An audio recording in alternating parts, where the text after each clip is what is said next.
ఆ కార్యక్రమానికి మోడీ గారికి మీకు పోలికనే లేదు.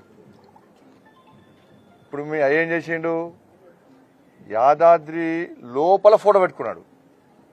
కానీ నరేంద్ర మోడీ గారు అయోధ్యలో ఎక్కడ ఫోటో పెట్టుకోలే.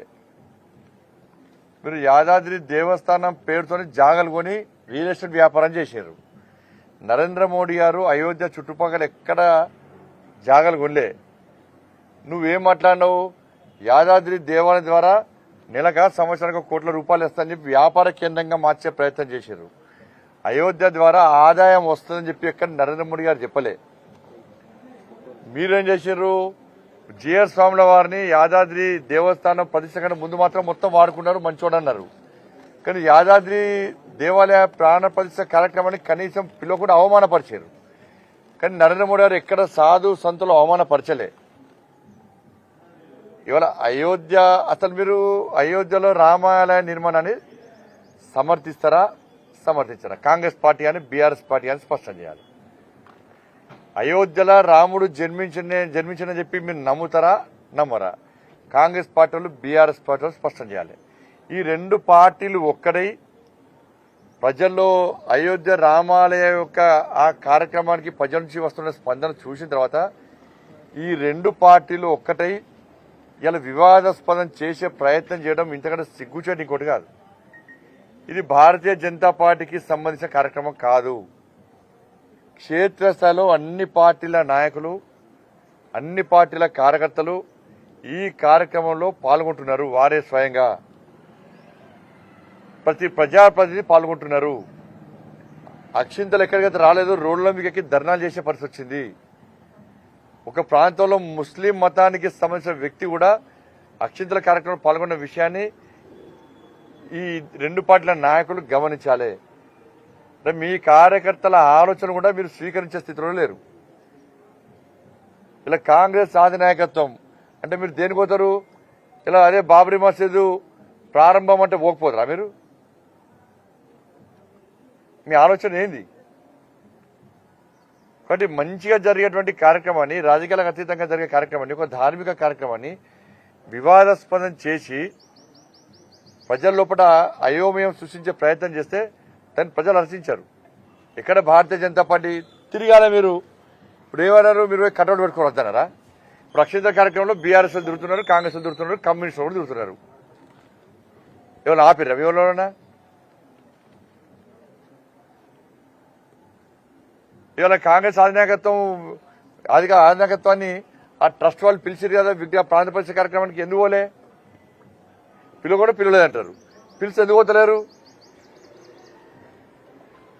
ప్రధానమంత్రి గారు ఒక గౌరవ ప్రధానమంత్రి హోదాలో కార్యక్రమంలో పాల్గొంటున్నారు, పోతున్నారు. తప్పేంది అలా? మీరు కూల్చేటోళ్ళు, మేము నిర్మించేటోళ్ళం. అది గుర్తుంచుకోండి. మీరు కూల్చేటోళ్ళు, మేము నిర్మించేటోళ్ళం. కాబట్టి కేసీఆర్ చెప్తున్న మళ్ళా అసలు మీ అయ్యగా భద్రాద్రి రామాలయానికి తలంరావుడు తీసుకోపోలేని స్థితిలో ఉన్నాడు. అసలు దానికి సమాధానం చెప్పు. వేములవాడ దేవస్థానానికి పైసలు ఇస్తాడు, 100-500 కోట్లు ఇస్తాడు, ఏడవేండు. కొండగట్టును అభివృద్ధి చేస్తానని పైసలు ఇస్తాడు, ఏడవేండు. ధర్మవరికి పైసలు ఇస్తాడు, ఏడవేండు. మీరు ఇచ్చేది కాక వేములవాడ దేవస్థానానికి సంబంధించి 5 కోట్ల రూపాయలను ఇవాళ వేరే ప్రాంతం తరలించే ప్రయత్నం చేస్తాం. మేము అడ్డుకుంటూ ఆగింది. అది మీకు హిందూ ధర్మం గురించి కానీ, హిందూ దేవాలయాల గురించి కానీ మాట్లాడే అర్హత కాంగ్రెస్ పార్టీలకు, బీఆర్ఎస్ పార్టీలకు లేదు. మీ స్వార్థ రాజకీయాల కోసం మీరు యాగాలు చేసేవాళ్ళు, పూజలు చేసేవాళ్ళు. దీన్ని తెలంగాణ సమాజం గుర్తించింది, అందరు గుర్తించారు.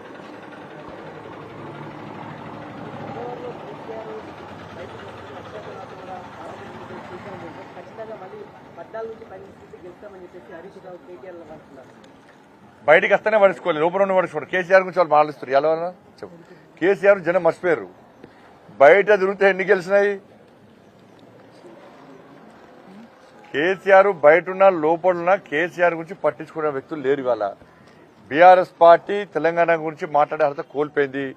వాళ్ళ పార్టీ నుంచే తెలంగాణ అనే పదాన్ని తొలగించినటువంటి పార్టీ బీఆర్ఎస్ పార్టీ. జాతీయ పార్టీ అన్నారు, ముంబైలో పోటీ చేస్తామన్నారు. అసలు జాతీయ పార్టీ, ప్రాంతీయ పార్టీ ఇప్పటి స్పష్టత లేదు వాళ్ళకి. ఇది విక్తం, అది విక్తం, ఇది ఓడుస్తాం, అది ఓడుస్తాం అన్నారు. మేమే కీలక పాత్ర పోషిస్తాం ఈసారి పార్లమెంట్ ఎన్నికల్లో ఉన్నారు. ఏ రాష్ట్రంలో ఎన్ని సీట్లు పోటీ చేస్తారో స్పష్టం చేయండి. ఇక్కడనే క్యాండిడేట్ గతి లేరు. మీ బీఆర్ఎస్ పార్టీలే ఇవాళ మీ పార్టీ సింబల్ మీద పోటీ చేయడానికి సిద్ధంగా లేరు పార్లమెంట్ ఎన్నికల్లో. ఎందుకంటే ఏడవైనా గల్లీలో ఎవరున్నా కూడా ఢిల్లీలో మోడీ గారు ఉండాలని చెప్పి ప్రజలు కోరుకుంటున్నారు. గల్లీలో ఎవరున్నా కూడా ప్రస్తుత పరిస్థితిలో ఢిల్లీలో మోడీ గారు ఉండాలని చెప్పి ప్రజలు కోరుకుంటున్నారు. అన్ని పార్టీల నాయకులు కోరుకుంటున్నారు. మళ్లీ అప్పీల్ చేస్తున్న కాంగ్రెస్ బీఆర్ఎస్ పార్టీ నాయకులకు మళ్లీ అప్పీల్ చేస్తున్నా. ఢిల్లీలో తిరిగి ఏర్పడేది నరేంద్ర మోడీ గారి ప్రభుత్వం. ఇక్కడ ఎక్కువ సంఖ్యలో భారతీయ జనతా పార్టీకి సంబంధించిన పార్లమెంట్ సభ్యులు గెలిస్తే ఎక్కువ నిధులు వస్తాయి. మనం తెలంగాణ రాష్ట్రాన్ని అభివృద్ధి చేసుకోవాలి. బీజేపీ కార్యకర్తలైనా, బీఆర్ఎస్ పార్టీ కార్యకర్తలైనా, కాంగ్రెస్ పార్టీ కార్యకర్తలైనా అసెంబ్లీ ఎన్నికలు అయిపోయినాయి. ప్రజలు తీర్పిచ్చారు. దాన్ని శిరస వహిస్తాం వెళ్ళం కూడా ప్రజాస్వామ్య వల్ల మేము. కాబట్టి ఇప్పుడు పార్లమెంట్ ఎన్నికల్లో బీజేపీ పార్లమెంట్ సభ్యులు గెలిస్తే ఎక్కువ నిధులు వస్తాయి. ఇదే అక్కడ తిరిగి ఏర్పడేది మోడీ గారి ప్రభుత్వం క్లారిటీ ఉంది. అలా ఒకటి పగలు పట్టింపులు ఇవన్నీ పోకుండా అన్ని పార్టీల కార్యకర్తలు ప్రజలకు ఆలోచిస్తున్నటువంటి ఆలోచనకు అనుగుణంగా మీరు జెండాలు పక్కకు పెట్టండి. భారతీయ జనతా పార్టీ గెలిస్తే ఇవాళ మనకు నిధులు వస్తాయి. మన తెలంగాణ రాష్ట్రం అభివృద్ధి చేస్తుంది. ఇట్లా ఆలోచించాలని చెప్పి కోరుతా ఉన్నాను నేను. బీఆర్ఎస్ లేనేలేదే. బీఆర్ఎస్ ఏడు చెప్పరాదు. ఇప్పుడు బీఆర్ఎస్ సింబల్ మీద ఎంపీగా పోటీ చేయడానికి ఎవరైనా సిద్ధంగా ఉన్నారా? 17 మంది పేర్లను 24 hours అనౌన్స్ చేయమని చెప్పండి. మా దాంట్లో పోటీ ఉంది. వాళ్ళ పోటీ లేదు.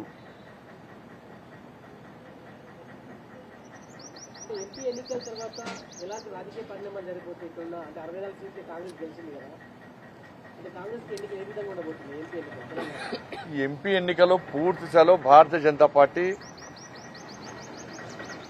గెలవబోతుంది. నాకు తెలిసి కాంగ్రెస్ పార్టీ నుంచి ఎమ్మెల్యేలను కొనుగోలు చేయడానికి కేసీఆర్ ఆల్రెడీ ప్లాన్ చేస్తున్నాడు. ఆల్రెడీ చాలా మంది కాంగ్రెస్ పార్టీ నాయకులు కేసీఆర్ తో టచ్ లో ఉన్నారు. ఈ పార్లమెంట్ ఎన్నికల తర్వాత కేసీఆర్ ఏదైనా చేయొచ్చు. ఎందుకంటే కాంగ్రెస్ పార్టీలో కేసీఆర్ కోవట్లు చాలా మంది ఉన్నారు. వాళ్ళతోని ఆల్రెడీ బేరసారాలు స్టార్ట్ చేసిండు. మొన్న అసెంబ్లీ ఎన్నికల్లో చాలా స్పష్టంగా చెప్పింది నేను. చాలా మందికి కేసీఆర్ పైసలు ఇచ్చిండు. ఎందుకంటే కేసీఆర్ ప్లాన్ మంది పుట్టినోని కూడా వాళ్ళు అనుకుంటాడు కేసీఆర్. ఆయన ఆలోచన దుర్మార్గపు ఆలోచన బీఆర్ఎస్ పార్టీ. కాబట్టి పార్లమెంట్ ఎన్నికల తర్వాత ఏదైనా జరగచ్చు.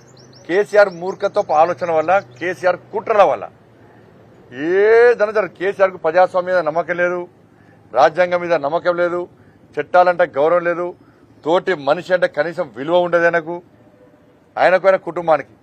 కాబట్టి దేనికైనా ఆ కుట్రలకు తెగించి ముందుకు వచ్చే వ్యక్తి కేసీఆర్ కుటుంబం. ఏదైనా చేస్తాడు. ప్రభుత్వాన్ని ఇబ్బంది పెట్టే ప్రయత్నం ఏదైనా చేయొచ్చు. అది చేసి ఏం చేస్తాడు, మళ్ళీ బీజేపీ నూకే ప్రయత్నం చేస్తాడు. ఈ కాంగ్రెస్ వాళ్ళకు మీరు ఫస్ట్ కేసీఆర్ సంగతి చూడరు. ఫస్ట్ మీరు బీఆర్ఎస్ బీజేపీ ఒకటి, బీజేపీ ఎక్కడ ఒకటే, బీఆర్ఎస్ బీజేపీ ఒకటి కలిసి పోటీ చేస్తాం. ఎప్పుడైనా మీరు దాన్ని పట్టుకొని మళ్ళీ పార్లమెంట్ లో గెలిచే ప్రయత్నం చేస్తే మీ సంగతి కేసీఆర్ చూస్తారు. ఫస్ట్ మేము కొట్లాడుకుని కాదు, కాంగ్రెస్ బీజేపీ కొట్లాడుకుని కాదు. ఉన్న అక్కడక్కడ కొంచెం ఉన్న బీఆర్ఎస్ పార్టీ ఆయనతో బొందబెట్టాలి ఫస్ట్. ఎందుకంటే ప్రజలను రాసి రంపాన పెట్టిన బీఆర్ఎస్ పార్టీ వాళ్ళు. ప్రజల బతుకులు సర్వనాశనం చేసింది బీఆర్ఎస్ పార్టీ, కేసీఆర్ కుటుంబం ముఖ్యంగా. ఫస్ట్ వాళ్ళ సంగతి చూద్దాం. మీరు వెంకట అభివృద్ధి చేసుకుందాం తెలంగాణ రాష్ట్రాలంటే మీరు వాళ్ళ బీఆర్ఎస్ బీజేపీ ఒకటి, ఒకటి ప్రజలు అంతలేరు, మర్చిపోయారు. ఒకప్పుడు నమ్మిరు, మీరు చెప్తే నమ్మిరు. ఇప్పుడు ఎవ్వరు కూడా బీఆర్ఎస్ బీజేపీ ఒకటంటే ప్రజలు నమ్మే స్థితిలో లేరు. ఫస్ట్ మీరు బీఆర్ఎస్ సంగతి చూసుకోరి. తెరవనికి ఏం జరుగుతుందో, కేసీఆర్ ఏం చేస్తుండో, ఏం చేయబోతుండో ఫస్ట్ దాన్ని గమనించండి. మీ ఇంటెలిజెన్స్ వ్యవస్థను పరీక్ష చేసుకోరు ఫస్ట్. అరే చాలా విషయాలు మాకు తెలుస్తున్నాయి, మీకు తెలుస్తలేవు. మీరు గదే గుడ్డి ఆలోచన ఉన్నారు. బీఆర్ఎస్ బీజేపీ ఒకటి అది చెప్పుకుంటేనే టైం పాస్ చేసే ప్రజలు దాన్ని ఎవరు నమ్మరు. హాస్పిటల్ ఎన్నికలు ఎవరు నమ్మరు. కొంత నమ్మించారు, దాని సక్సెస్ అయ్యారు నమ్మించడం వాళ్ళు, మోసం చేయడంలో.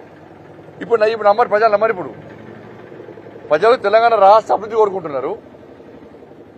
కాంగ్రెస్ పార్టీ ప్రభుత్వం ఏర్పడ కూడా కేంద్రంలో బీజేపీ ప్రభుత్వం ఏర్పడబోతుంది కాబట్టి ఈ ఎన్నికల్లో బీజేపీకి ఓటేయాలి. మనం తెలంగాణ రాష్ట్రాన్ని అభివృద్ధి చేసుకోవాలి, ఎక్కువ నిధులు తెచ్చుకోవాలి. ఎక్కువ నిధులు రావాలంటే తెలంగాణ రాష్ట్రం అభివృద్ధి చెందాలంటే ఇలా బీజేపీ ఎంపీలను గెలిపించాలి. బీజేపీ ఎంపీలను గెలిస్తే బీజేపీ ఎంపీలు కొట్లాడి ఎక్కువ నిధులు తీసుకొస్తారు. అయిపోయింది, ఎన్నికల వాతావరణం అయిపోయింది. ఇప్పుడు అభివృద్ధి కావాలి మనకు. అప్పుల పాలైంది తెలంగాణ రాష్ట్రం. అప్పులు తీసుకోవాలి, సంక్షేమ పథకాలు అమలు కావాలి. కాంగ్రెస్ పార్టీ ఇచ్చిన హామీలు నెరవేర్చాలంటే కూడా ఇక్కడ బీజేపీ రావాలి, ఎంపీలు గెలవాలి. ఇప్పుడు ఎక్కడ తీసుకొస్తారు పైసలు? వాళ్ళ రైతు బంధు మీరేమన్నారు? ఎన్నికల తర్వాత వెంటనే 15,000 రూపాయలు ఎకరానికి వేస్తామన్నారు. 48 లక్షల వాళ్ళ సీజన్ స్టార్ట్ అయింది. 48 లక్షల మంది రైతులు ఎదురు చూస్తున్నారు. ఇవాళ పంట పెట్టుబడి పెట్టలేని పరిస్థితి ఉన్నది ఇవాళ. కాబట్టి రైతు బంధు ఎందుకు వేయాలి? ఎందుకు వేయరు? కానీ మీ కాంగ్రెస్ పార్టీ సంక్షేమ పథకాలు అమలు కావాలన్నా కూడా ఇక్కడ బీజేపీ పార్లమెంట్ సభ్యులు అధిక స్థానంలో గెలవాలి. దాన్ని కాంగ్రెస్ పార్టీ నాయకులు గుర్తుంచుకోవాలి. మీ కాంగ్రెస్ పార్టీ గెలవది, కేంద్రం రాదు. అందుకే నేను కాంగ్రెస్ పార్టీ నాయకులకు నేను పర్సనల్ విజ్ఞప్తి చేస్తున్నాను, మీరు మొండిపాటి ఓకూరి. ఇక్కడ రాహుల్ గాంధీ శభాష్ అనాలే, సోనియా గాంధీ శభాష్ అని చెప్పి మీరు మొండిపాటుతోని మీరు మేము కొట్లాడి ఇంకోటి మధ్యలో గెలుచుడో ఇలా ఎక్కువ స్థానాలు పార్లమెంట్లో మీరు గెలవాలని చూస్తే మీకే మోసం, తెలంగాణ రాష్ట్ర ప్రభుత్వానికే మోసం జరుగుతుంది.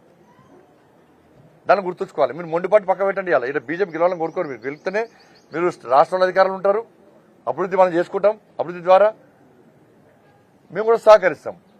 మోడీ గారికి ఎన్నికలు ఇవన్నీ ముఖ్యంగా దానికి అభివృద్ధి ముఖ్యం. ఏ పార్టీ అధికారంలో కూడా అభివృద్ధి చేయాలనుకుంటారు. అటువంటి వ్యక్తికి ఇంకా మనం తెలంగాణ రాష్ట్రం నుంచి ఇంకా ప్రోత్సహించే ప్రయత్నం చేయాలి. ఎక్కువ ఎంపీలకి బీజేపీ ఎంపీలు కలిస్తే ఎక్కువ నిధులు మీరు మేము కలిసి ఎక్కువ నిధులు తీసుకొచ్చుకుందాం. అట్లానే అనేది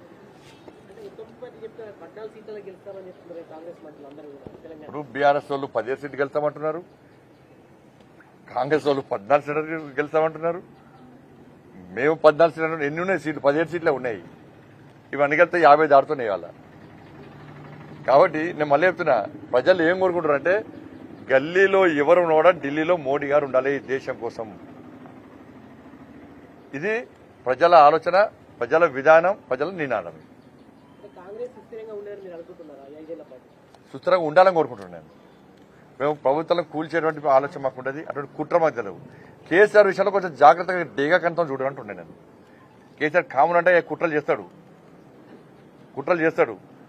ఏది చేసినా కుట్రలు చేస్తూ ఉంటాడు. దాన్ని గమనించుకోండి. మీ ప్రభుత్వం జాగ్రత్త మరి. అది కేసీఆర్ ఏం చేస్తాడో అర్థం చేసుకోండి ఒకసారి. ధన్యవాదాలు. ఒకవేళ కేసీఆర్ ఏదైనా కుట్రలు కనుక చేసినట్టయితే బీజేపీగా మీరు వాటిని అడ్డుకుంటారా? ఎటువైపు ఉంటారు? మాకే సంబంధమే. వాళ్ళ గురించి వాళ్ళేం చేయాలి? ప్రజాస్వామ్యాన్ని కాపాడాల్సిన బాధ్యత భారతీయ జనతా పార్టీ మీద ఉంటుంది. ప్రజాస్వామ్యాన్ని కాపాడే పార్టీ భారతీయ జనతా పార్టీ, ప్రజాస్వామ్యాన్ని పరిరక్షించే పార్టీ భారతీయ జనతా పార్టీ. కానీ వాళ్ళ ఎమ్మెల్యేలను వాళ్ళ నాయకులను కాంగ్రెస్ పార్టీ కాపాడుకోవాలి. మేము పోయి కాపాడుతామా? అన్న పోకూరు అన్న బీఆర్ పోకూరు మేము ఆడుతామా? వాళ్ళు కాపాడుకోవాలి.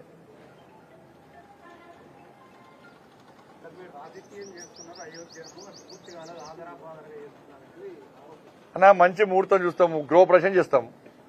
గృహప్రవేశం మొత్తం బిల్డింగ్ కంప్లీట్ అయ్యాక గృహప్రవేశం చేస్తామా? మంచి ముహూర్తం చూస్తాం కదా విజయ్, మంచి ముహూర్తం చూస్తాము, బలమైన ముహూర్తం చూస్తాము. ఇది ఒక్కరు చూసే ముహూర్తం కాదు, ఒక రాజకీయ పార్టీ చూసే ముహూర్తం కాదు. సాధు సంతువులు అందరూ కూడా కలిసి ఒక బ్రహ్మాండమైన ముహూర్తం చూసి ఆ రోజు ప్రాణ ప్రతిష్ఠ చేస్తారు. రాజకీయం ఏడు చేస్తున్నాం మేము. ఇప్పుడు కాంగ్రెస్ లను, బీఆర్ఎస్ లను, కమ్యూనిస్టులను ఓటీస్ పెట్టుకోమని చెప్పి మేమే పెట్టుకోగలుగుతున్నామా? మేము అక్షింతల కార్యక్రమం మీరే పాల్గొనండి. మేము ఎక్కడైనా బీజేపీ కన్వెన్షన్ పాల్గొన్నామా? ఇప్పుడు మేమే పాల్గొంటే బదనాం అవుతుందని చెప్పని. అది రాజకీయాలకు అతీతంగా జరిగే కార్యక్రమం. క్షేత్రస్థాయిలో BRS party, Congress party, communist party కార్యకర్తలు పాల్గొంటున్నారు. దానిలో మరి ఆధినాయకత్వం దాన్ని ఎందుకు గమనిస్తలేము అంటున్నాం. ఇక దానిలో వీళ్ళు చెప్పిస్తే చెప్పరాలు. ఇప్పుడు ప్రపంచం అంతే దురుస్తున్నది. అసలు మళ్ళీ చెప్తున్నా, వీళ్ళు రామాలయ నిర్మాణానికి అనుకూలమా కాదు? ఫస్ట్ అయోధ్యలో రామ మందిరం ఉందా, బాబ్రీ మసీద్ ఉందా? రాముడు అయోధ్యలో పుట్టిన నమ్ముతారా అని నమ్మరా వీళ్ళు? వీళ్ళు అప్పుడే అయోధ్య బాబ్రీ మసీద్ ఇచ్చినప్పుడే రాముడు అయోధ్యలో పుట్టిన గ్యారంటీ ఏంది అని చెప్పి కాంగ్రెస్ వాళ్ళు ప్రశ్నించారు. అప్పుడు మేమే అన్నాం, విమర్శించినోడు మీ తల్లి పుట్టిన గ్యారంటీ ఏంది? ఎవరు చెప్పారు? అక్కడ ఉన్న నర్సు, బాధ్యతాయుతమైనటువంటి పవిత్రమైన డ్యూటీలో నర్సు వచ్చి, అమ్మా నీకు పాప పుట్టింది పాప పుట్టింది బాబు పుట్టిందని ఇస్తే నా బిడ్డ అని అనుకుంటాం మనం. ఇవాళ చరిత్ర చెప్తున్నది. ఇవాళ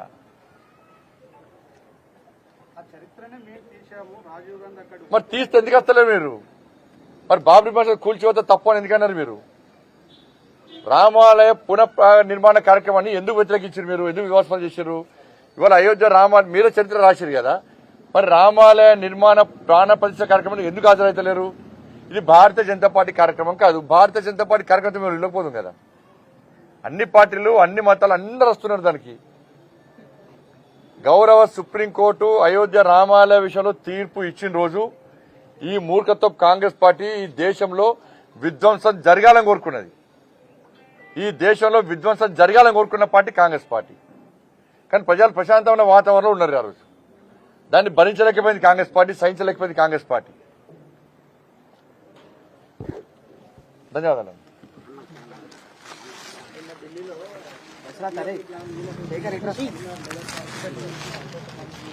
ఏదైనా సహకరిస్తామన్నా. తెలంగాణ రాష్ట్ర అభివృద్ధికి వాళ్ళు రమ్మంటే మేమొస్తాం, వాళ్ళు వేనా మా నాయకులకు తప్పకుండా తెలంగాణ రాష్ట్ర అభివృద్ధి సహకరించాలని విజ్ఞప్తి చేస్తాం. నరేంద్ర మోడీ గారు తెలంగాణ రాష్ట్ర అభివృద్ధికి కట్టుబడి ఉన్నారు, కమిట్మెంట్తో ఉన్నారు. ఎట్టి బస్సులో దీనిలో రాజకీయాలకు సంబంధం లేకుండా పోయినసారి రాష్ట్ర ప్రభుత్వము వాళ్ళ మంత్రులు అయిపోయారు. పోయినసారి రాష్ట్ర ప్రభుత్వము కేంద్ర ప్రభుత్వాన్ని విమర్శించడానికే టైం వేస్ట్ చేసింది, మోడీ గారు తిట్టడానికే టైం వేస్ట్ చేసింది. అటువంటి ప్రయత్నం కాంగ్రెస్ పార్టీ చేయొద్దు. ప్రతి విమర్శలకు సమయాన్ని వృధా చేసుకోకండి. మీరు మేము అందరం కలిసి తెలంగాణ రాష్ట్రపతి అందరం కలిసి తెలంగాణ రాష్ట్ర అభివృద్ధికి నిధులు తెచ్చుకుందాం. అందుకే దానికి ఎక్కువ నిధులు రావడానికి మంచి అవకాశం పార్లమెంట్ ఎన్నికల్లో భారతీయ జనతా పార్టీ ఎంపీలను గెలిపించడం.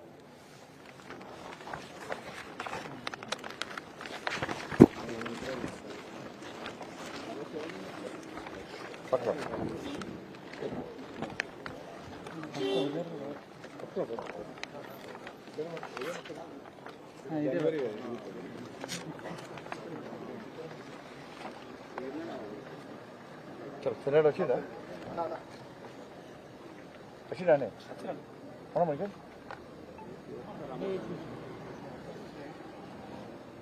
చలో థ్యాంక్ యూ.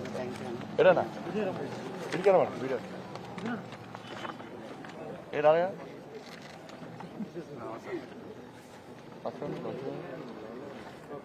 మంచిగానే